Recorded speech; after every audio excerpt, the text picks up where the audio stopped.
Kittle says 2, but that's how he rolls. But, that's why he'll go on IR. And, if it's better than what they're saying, then he'll have a chance to come back this year. But 8 weeks is 8 weeks. So again, right now that game is as scheduled Thursday night, despite 2 Packers players being placed on the COVID-19 reserve list. Running back Jamal Williams and linebacker Kamal Martin are sitting out because they are considered high-risk close contacts to running back A.J. Dillon, who tested positive yesterday. Needless to say, the domino effect on Green Bay is significant. Take a look at their situation at running back. Jamal Williams, A.J. Dillon, again, they're out. The status of Aaron Jones is still up in the air. He missed the last 2 games with a calf injury. That could leave them with just 1 active running back on the roster. That's 5th-year back Tyler Ervin, who has a grand total of 10 career rushes because he usually lines up as a slot receiver. Dexter Williams, he's a 2nd-year back out of Notre Dame. He's on the practice squad, so they would need to call him up. Lots up in the air with the Packers. Here's their quarterback. This is the NFL in 2020, and a lot of people are dealing with it. I feel confident in our guys. Hopefully the tests keep coming negative with everybody else. The protocols have been different. Yesterday, having some Zoom meetings obviously felt like, the off season and training camp a little bit, but this is the NFL, and there's, you can't rely on any excuses. We got to keep moving forward. San Francisco's, had to deal with the same type of protocols. Obviously they're a banged up team as well with injuries. So we'll be ready to play. As promised, Aaron Orlovsky back with us on SportsCenter. So let's talk about those Packers. Reportedly, they were in talks with the Texans about receiver Will Fuller. They didn't do that. They didn't do anything. So Aaron Rodgers, no additional help. You say what? I'm super confused. And for general manager Brian Gutekunst, it's really one of 2 things. Like, you don't think you're that close to winning a Super Bowl this year, because if you thought your team was worthy of a Super Bowl run this year, you go out and make a move. And then you figure it out later once you're holding the Lombardi trophy, because they needed someone outside of Devontae Adams, because they don't know when Allen Lazard is going to come back. And when he does, kind of what shape is he in? How healthy is he going to be? Or it's the second thing of you're closer than you actually are, or you think you're closer than you actually are, because there's no way that you watch the same tape I watch, that all of us analysts watch and go, you know what, we're close, because I see the defense. I see the linebackers that are going to get run on by the teams that can do that. And so, very confusing day. I think they missed on this day. Go back to the draft. They missed on the draft, especially in the 2nd round, trying to get their team better and certainly a Super Bowl run. And I think they whiffed on today as well. It's an interesting message to send by not doing anything. We'll see what happens 2 days from now when they go to San Francisco Thursday Night Football to kick off this week. How about this matchup, Dan? Who would have thought Dolphins-Cardinals, one of the best one as we kick off this week. And you think about the quarterbacks, of course, the second start for Tua, behind 2nd-year quarterback Kyler Murray for Arizona. Yeah. What wins here, Dan? Dolphins defense, or do you like what Kyler can do? The Dolphins defense. I mean, the Dolphins defense so far has been absolutely spectacular. It's really this kind of New England from old school type of defense, this zero blitz pressure that got after the Rams last week. But I go back to New England and their years of always playing mobile quarterbacks and just how well they schemed it up, that they made sure that the quarterback stayed in the pocket. They made him kind of get through progressions and try to beat zones. And so this Dolphins defense is really talented. They're really well coached and they play together. I will say this, for Tua to play well, it's almost similar to last week. We talked last week and it was like, get the ball to your hands to avoid that rush. Okay. It's got to be a same thought process, but timing has got to be his friend, because the Cardinals secondary is actually really good at breaking on the football. Budda Baker is great. PP is great breaking on the football. So Tua needs to focus on getting it out of his hands with timing to his receivers. It's so hard for us to not compare these two. Maybe not even fair, but either way, this seems to be the future of the National Football League. Dan Orlovsky, thank you.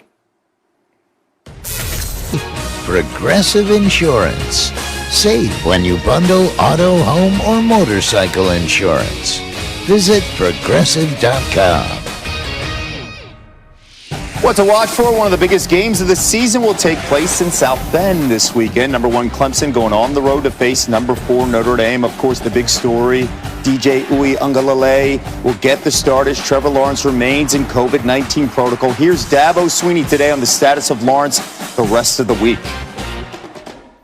As far as Trevor, he's doing great. He really is. He's in the meetings. He's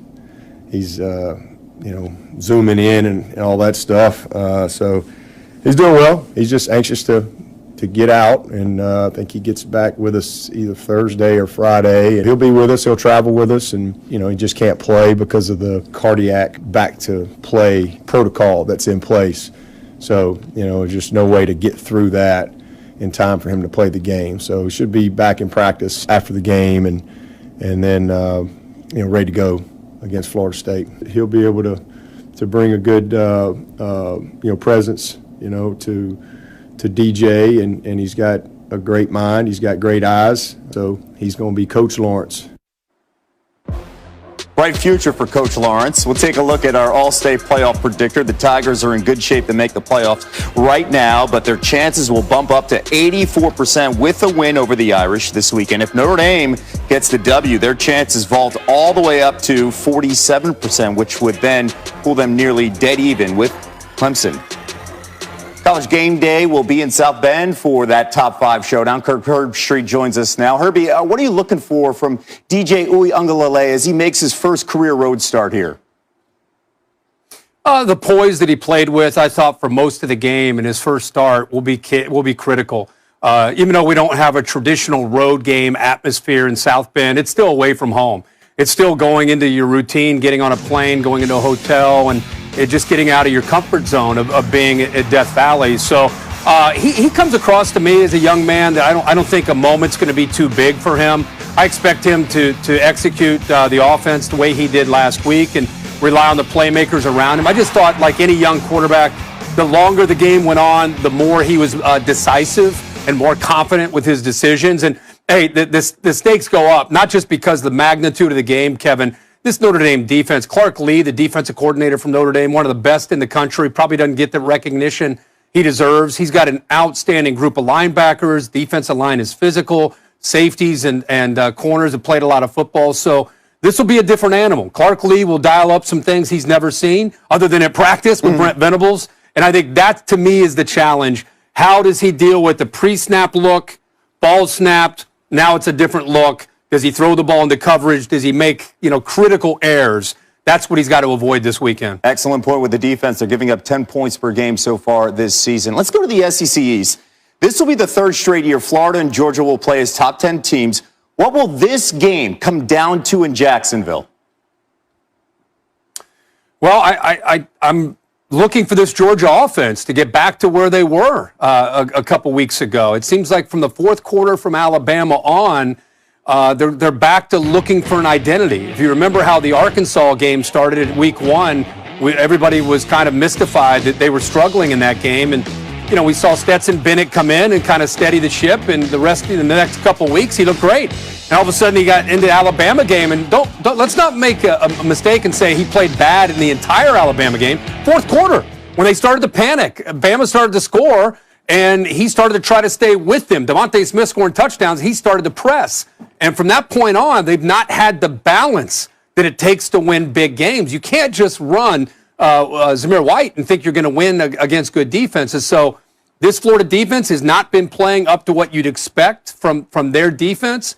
So this would be a game that, to me, if you cannot score with Florida, you're going to have some issues. So I think Stetson Bennett and the quarterback play and the balance of Georgia will be critical if the Dogs want to win that game. Yeah, and a backdrop here. You win, your playoff hopes are still alive. You lose, it's over now. Let's move on. And let's say welcome back, Pac-12. They open up the season this weekend. You'll be on the call. Stanford facing number 12 Oregon Saturday night on ABC. What Pac-12 team are you keeping an eye on here?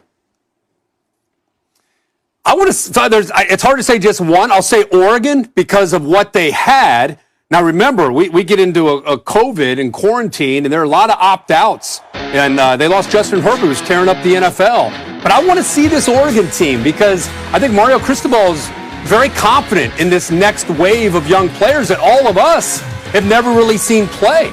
And he's got some great backs. He's got some tremendous game-changing wide receivers. But he's breaking in an entire new offensive line. I'm talking left to right. A brand new offensive line. If anybody can do it, it's Mario Cristobal. And he's got a new quarterback in Tyler Shuck. So I want to see this Oregon team. They're going to be challenged against Stanford, who's finally healthy after what they went through a year ago. And the team that I always bring up just because of the athletes they have is USC. USC plays Arizona State, which I think is an awesome game this weekend, early kick out west. And I can't wait to see which quarterback can outduel one another because you're talking about two great playmakers that maybe are as good as you'll find in the country, and they just happen to be going head-to-head in week one. So USC and Oregon going into the season are the two teams I'm anxious to see play this weekend. You mentioned early kick. It's a really early kick on the West Coast. 9 a.m. for that game.